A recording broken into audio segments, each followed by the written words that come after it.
Hi everyone, welcome back to this channel. In this video, I'm going to show you how to delete your Google Docs file. So if you want to delete a certain file on your Google Docs, just watch this video until the end. So open your Google Docs on your mobile phone.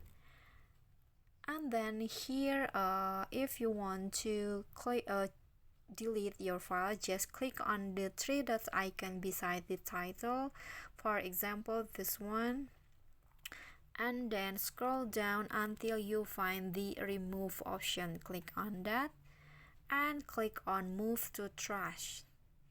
So the file has been moved to the trash section of Drive, and if you want to delete another file, just do the exact same steps, for example like this, and then click on remove, move to trash.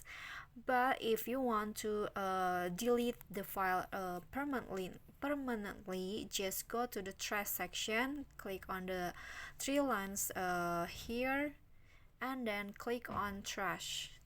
As you can see, this is the file that you've been deleted before. If you want to permanently delete them, just click on the three dots icon and then click on delete forever, just like so, and there's nothing in trash. Okay, so that is how you can delete your Google file on a Google Docs file on your mobile. I hope this video will help you, and if you think so, just click on the thumbs up icon, leave a comment, and subscribe our channel for more contents. I'll see you all in the next video. Bye bye.